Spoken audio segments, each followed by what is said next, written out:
So, what I'd like to do is I'd like to talk about the basic training or how we go about building this business. Now, understand that this business is brand new for pretty much everybody who comes into it. So, the majority of people have no experience in this industry whatsoever. They have no experience in how do we build this. So it's a change of thinking for most people, just like you. Most people start this business on a part-time basis. So everything that you say and do is designed to be very simple so that anybody can do it. Okay? Does that make sense? Yeah, perfect. So, I'm going to first talk about team building and building a huge group, and then I'm going to talk about how to get customers in a simple way through, samples and everything else. Now, for me, here's a question for you. What would you rather have? Would you rather go out and get 100,000 customers yourself, or would you rather go get 1,000 people who go get 100 customers? The second one. Okay, that's leveraging your time, leveraging your efforts. Okay? Now, what I'm about to show you is this most simplistic way to leverage your time and leverage your effort. Now, understand something. When I built my team and my company, do you guys know the difference between a binary and a unilevel? Okay, for those of you who don't, in a binary, there's only two legs, right? So if I introduce you, there's only one or two places I could put people. So everybody that I build on my team is either going to go on this side or that side. There's only two. So all the people above you typically are going to put people below you because they have to put it in one of those two spots. That's a binary. What I built was a unilevel.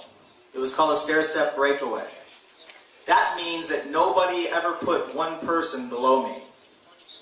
That means that I had to introduce people and teach them to introduce people and teach them to introduce people and continue until we found the key leaders, right?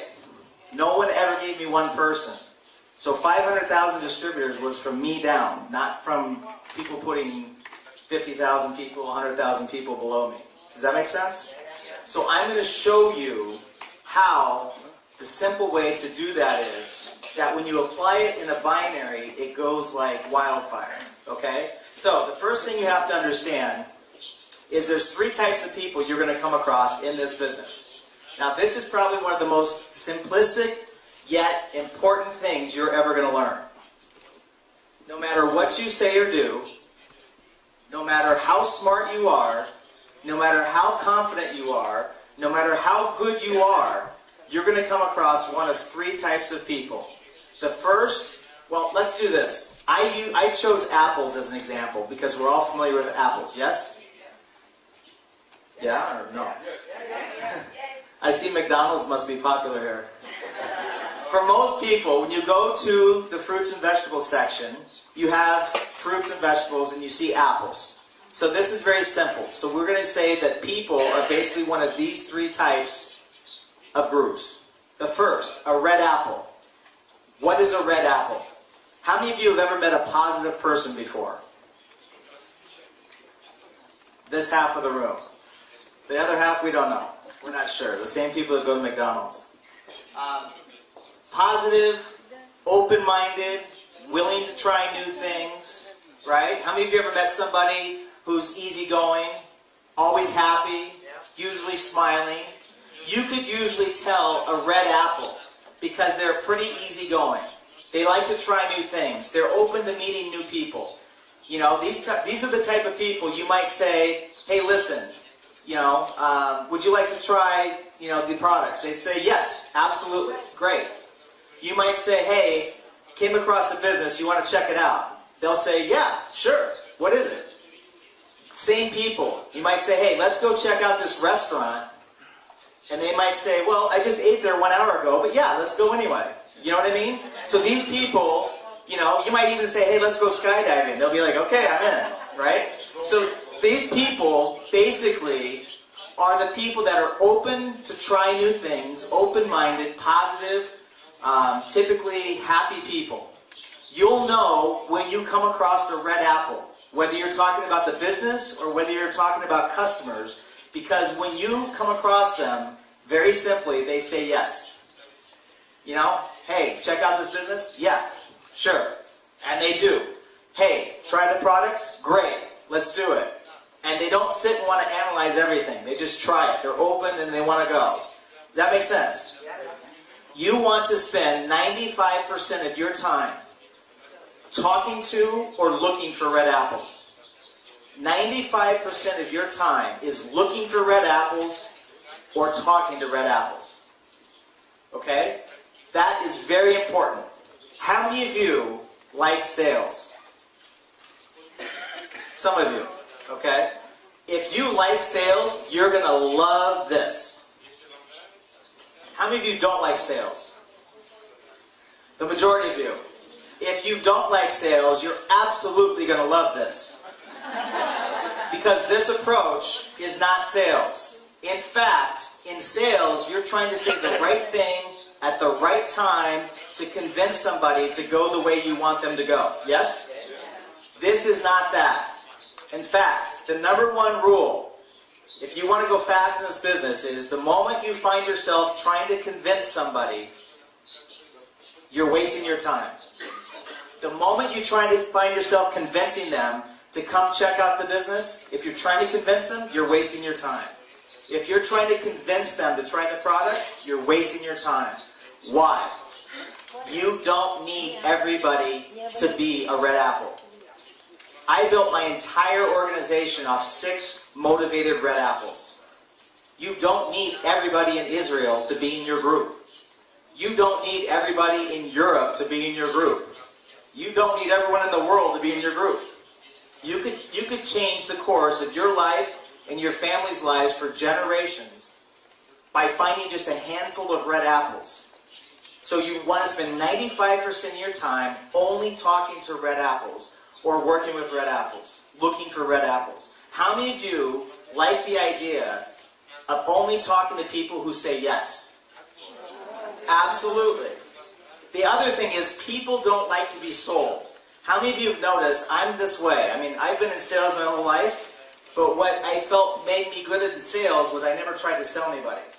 Like when I would walk into a clothing store, and the first thing the salesperson says is, you know, can I help you? Right away I'd say no. No, I'm just looking, thanks.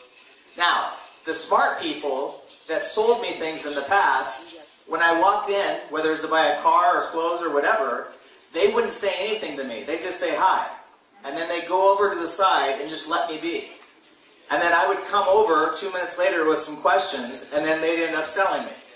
Does that make sense? So when you come at somebody and you're trying to convince them, people's natural reaction is to put up their defense and say, no, I'm not interested. That's their natural reaction. So if you come at people in a sales approach, it won't work. You have to come at it with the attitude that you don't care whether they're interested or not. And quite frankly, you don't care if they're interested or not. You don't need a whole army of red apples. You only need a few, and then those few will tell a few who tell a few who tell a few. So, you want to focus on looking for red apples. Also, as a side note, there's a part of your brain, I'm getting a little bit into leadership here, but there's a part of your brain called a reticular activator. It's in the primitive part of your brain. And what it does is it looks for and finds the things you're thinking about. For example, how many of you ever decided at some point in your life that you wanted a new car, right? And you thought about that car, and the moment you made a decision that you wanted that car, you started to see that car everywhere on the streets, right?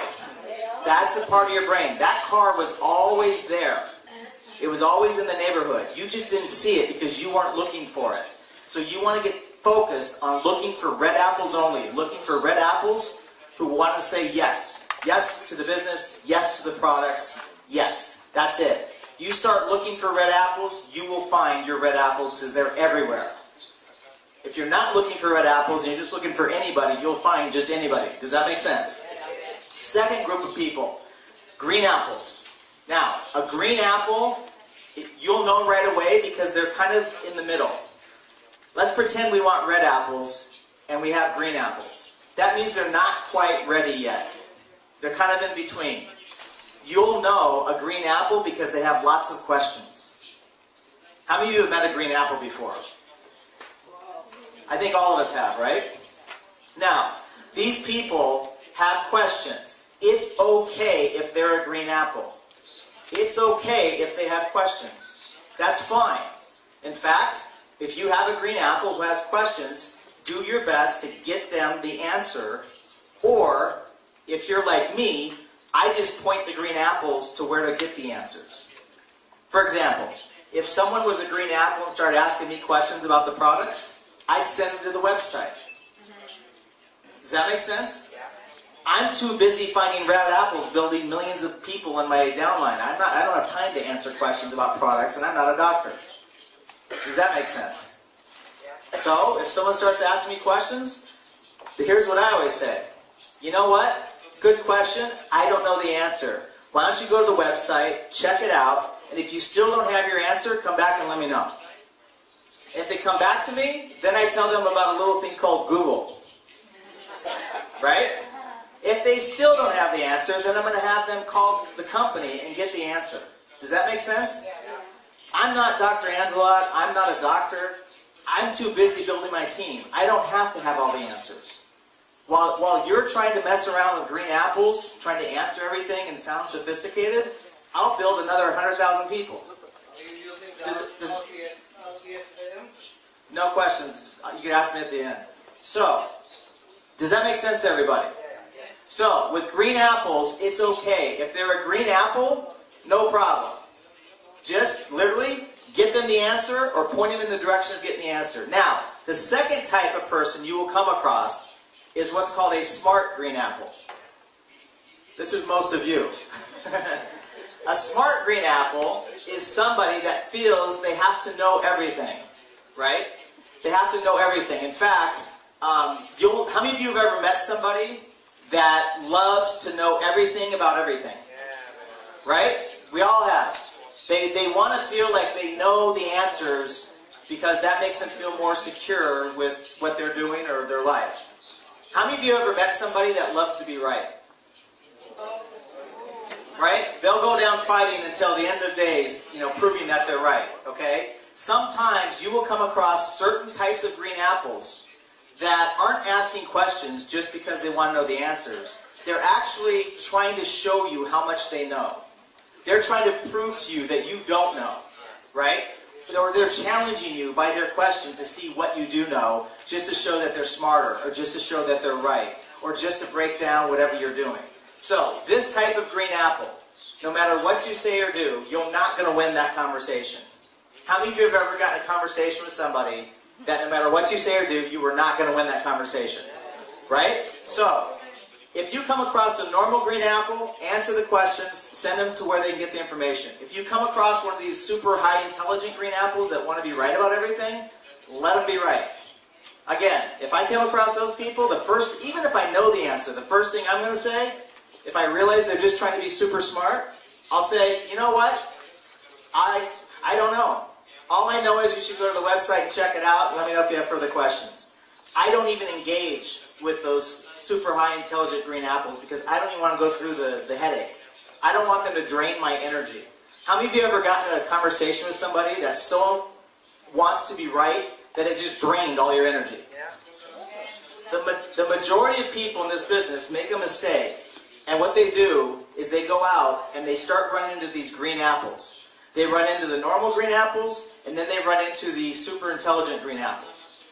And the problem is that most people spend all of their time trying to convince the green apples to become red apples. Does that make sense?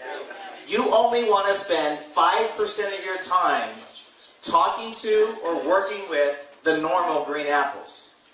You want to spend 0% of your time with the super high intelligent green apples. Does that make sense? How many of you right now can see that if you stop spending time trying to convince green apples, it's going to save you a lot of headache and a lot of energy? Okay? Don't do it. It's not worth it. People are going to make their own decisions. Get them to the place where they can get their answers. If they turn into a red apple, they're going to turn into a red apple. If they don't, they never were going to do that anyway. Some people will actually want to be a green apple for a period of time. They're going to sit and watch you. They're going to see if you become successful. They're going to watch and see if you have success over time. And then maybe 6 months, 4 months, 1 year later, they'll come around and turn into a red apple. Or some of your green apples are so caught up in looking good that they'll never join. They'll never do the business because they're so caught up in trying to look good to everybody. Does that make sense to everybody? Okay, third type person, no matter what you say or do, is what's called a rotten apple. Now, this does not mean that they're rotten people.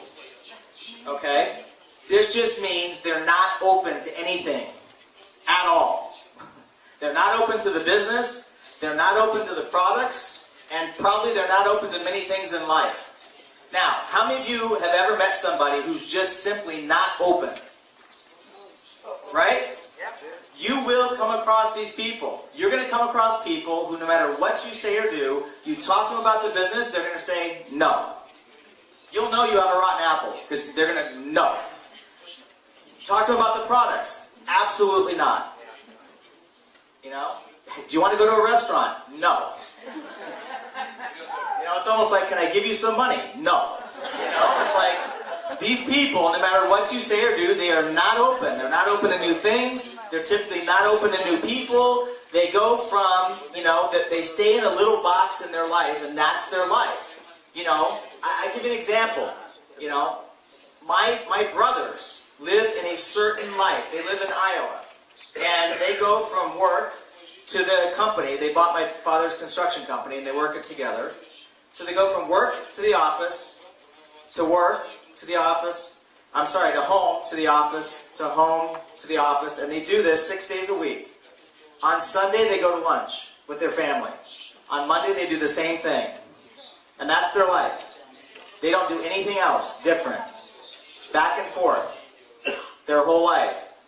I think the only place they've ever traveled was my brother went to Mexico once, and my other one went to Jamaica. That's it. They have no life outside of their routine. So if you talk to them about something new that's outside of that routine, outside of that box, they're not open to it.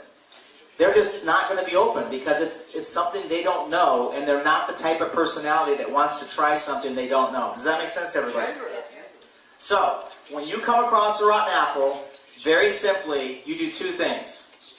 Okay? If they're not open to the business, then you ask them to do you a favor and try the products. By the way, I approach everybody about the business first, and then if they don't want to do the business, about the products second. So I approach everybody about building the business first, and then if they're a green apple or a rotten apple, if they're a rotten apple, I ask them to do me a personal favor and try the products for me. Does that make sense? So I ask the rotten apples to try the products, and the second thing I do is I ask the rotten apples to give me a referral. So, what's your first name? Slava. Okay. So let's say that Slava, let's say I talk to Slava about, you know, joining the business, and I'm going to ask him, and be a rotten apple, okay? Act like a rotten apple. 1 second. First I have to ask you. You want to do it? Who speaks good English in the first row? Who can be a good rotten apple? You can? Yeah, sure. Okay. So, I'm going to say, hey, what's your first name? Denise? Yeah. Okay. I'm going to say, hi Denise, it's Jeff. How are you? Great. Good. Hey, listen, do you have a minute? Yeah. No. No, wait, she can be open for 1 second. Sorry. No. Be open for 1 minute. Just go with me for 1 minute, then you be rotten. So, listen, I know you're busy. I know you don't have any extra time.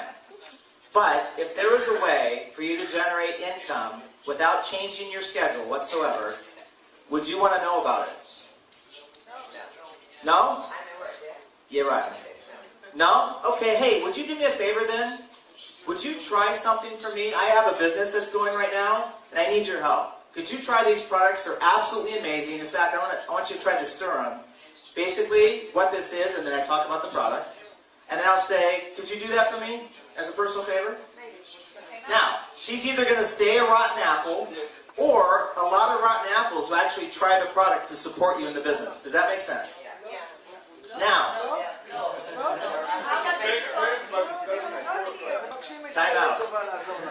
Time out. Now, hang on. If that's not working for you, then they're not being red apples. They're just saying no. Okay? And you can't change that. My point is, we've gotten a lot of rotten apples to try the products just because we asked them to do us a favor. If it's not like that here, then there's nothing you could say or do to get them to try the product. Nothing you could say or do. But you might be surprised. The other thing that we like to ask rotten apples is, hey, Danette, who do you know that maybe wants to make an extra, I don't know what it is in shekels, 2,000, 3,000 euros per month part-time? My sister. Your sister? Great. I ask rotten apples for referrals. Does that make sense? To who she knows that may be interested, and I usually give a figure that's normal, like 2,000 or 3,000 euro, I don't know how many shekels that is, right? And I'll say, who do you know that would want to make that part-time? You'll be shocked at how many rotten apples will actually start giving you names. They'll start saying, oh, you should call my sister, my brother, they both would probably be interested in something. Now, she doesn't even know what we're doing, because she was a rotten apple. But she's still going to give referrals. Maybe it works here, maybe it doesn't. But if you don't ask, you'll never know. Now, I was told, I'll get to questions when well, I don't want statements. I'm in the middle of a training. So, bottom line is, we did this in Asia, where everybody was like, no, you can't ask rotten apples for anything. And I said, okay, we'll just try it. Now, these are diamonds who are making a lot of money. They started to try it, and I started to get texts left and right that the rotten apples were starting to make referrals. Rotten apples were making referrals to people who they thought would be interested in something. And they started to close the other people. So, if you don't want to ask a rotten apple, you don't have to. If you don't want to ask them to try the product, don't do it. If you don't want to ask them for a referral, don't do it. My point is, rotten apples are going to be no matter what you say or do. What you do from that point is up to you. Does that make sense to everybody? Now, the group that I really want to warn you about is what's called the rotten apple. The rotten apple. The double rotten apple. Okay? This is the group that will not only say no, but they're going to try to do everything they can in your power to talk you out of doing the business. How many of you met them already? Yeah. You need to know this group. Because not only are they going to be negative about pretty much anything, but in the name of love, they're going to try to convince you not to do this and that it's not going to work. Now, you need to know this because your rotten apples are going to be disguised as your family and friends. Think about this. Think about it. My own father is a rotten apple. Now, I love my father. It's my father. I love my father. But when I first wanted to move from Iowa to Los Angeles, my dad told me this. Son, are you crazy? You'll never make it. The city's too big. You don't have any money. You'll be back to me within 1 month looking for money. That was my father. Good support, right? So I went to Los Angeles. I got a job in one company. It's my only corporate situation. And in less than 2 years, I doubled my company's sales. So I created 12 million in new sales in 2 years, and the company had been around 75 years. My salary doubled. I got a company car. I'm 22 years old. I get a company car. I get a mobile phone. Do you guys remember the mobile phones that came in the case? I thought I was cool with the mobile phone, you know, walking with the case, right? So my life looked really great. So my dad, you know, and I had insurance from the company. So my dad was like watching all this. Well, I decided that I didn't like working for other people. I decided that I didn't like my boss and that I wanted to have my own business. So I told my father I was going to go into real estate. Are you crazy? I thought you were intelligent. The market's not good in Southern California. Here's my father, who owns a construction company in Iowa, who all of a sudden he's a real estate expert in Southern California real estate, right? All of a sudden he knows everything. It's commission only, the market's not good, you won't make it, I thought I raised you better than this. I go off, and in real estate, my first year part-time, I made 3 times the money I was making in my career. My father didn't say anything. After that, I went on and I became one of the top real estate agents in the United States. My father saw my lifestyle change. The new homes, the cars, the rental property, everything, right? He didn't say anything. About 2 years later, he said, "Son, I'm glad you listened to me about real estate." And I'm sitting there thinking, you know, you're the one, I didn't say it, but I'm thinking, you're the one that tried to talk me out of it. I just smiled and said, you know, I'm really happy that I had the opportunity, right? So, when I told my father that I wanted to go in, I was going to start a new business in networking part-time, oh my gosh, I thought you were the smart one, you don't know anything, you have a great situation, you're making more money than you've ever made in your life, you have this amazing lifestyle, you have the freedom, you have this, you have that. I went off, and I started to do it anyway. My father and my brothers spent the next 19 months trying to convince me not to do the business. It got to the point where I told them that if they wanted to keep talking to me about business, I wasn't going to talk to them. Talk to me about sports, talk to me about life, talk to me, teach me something, but I don't want to talk about business. How many of you have had this experience before? You know what's funny? The day that I hit the top position in that company, right? There was an event in Los Angeles, and there was 10,000 people coming. And I was getting the award for being the top person. And my mother and my sister flew out, but my two brothers and my father refused to fly out. They didn't even come to support it. Why? Because they couldn't be wrong. Does that make sense?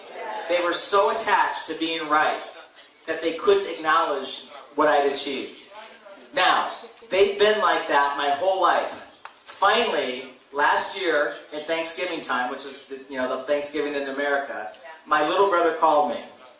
He said, and this is after 20 years, he said, "Do you know why Dad and Scott and I give you a hard time with everything?"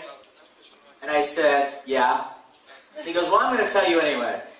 He said, "We give you a hard time because I hate my life." He said, "I go from my home to my work.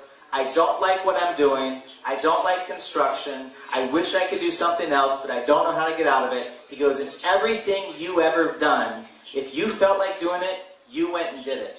If you felt like giving it a shot, you went for it. I didn't. I had too much fear." He goes, "So we give you a hard time because every time you go do something, we know you're going to be successful, and it makes us feel small." Does that make sense? So, if people are rotten apples, it's okay. No means no, not right now. Some of your rotten apples will come around later. Maybe they'll be a customer later. Maybe they'll be a representative later. It doesn't matter. You don't need them right now. It's okay. Let them be. Don't try to convince them. Don't try to convert them. Just say, "Okay, thank you." Make sense? The rotten apples, when you come across them, there's a million reasons why somebody's going to do this. But most of the time, people in the name of love will try to talk you out of things. How many of you have ever been in a situation where you were really excited about something in your life, you went to your family and friends, and they were the first ones to shoot you down? Yeah? So, be prepared, and every new person has to understand, this is completely normal. This is how it is in life. It's not just jeunesse. See, most people make the misunderstanding when they come across a rotten apple, they think it's because of them. They think that if they have a rotten apple that they can't do the business, or it's not going to work for them, or they said something wrong. You didn't say anything wrong. It's just the way life is. It happens every day, every time. Does that make sense? Okay, now, you're going to go through, because of these three types of people, first of all, how many of you ever had a good day with people? Like, you enjoy people. How many of you ever had a day where you enjoy people? Okay, how many of you ever had a day where people drive you crazy? Right? How many of you ever had a good day at work? How many of you ever had a day where at work you wish you weren't there? Right? How many of you ever had a good day in a relationship? Half. How many of you ever had a challenging day in a relationship? Most of us, right? This is life. You're going to go through what's called the emotional roller coaster. You're going to have days that are really, really good. You're going to have days that are really, really challenging. You're going to have days where things just seem like they're just taking off for you, and you're going to have days where you want to pull your hair out because you can't understand and you're frustrated.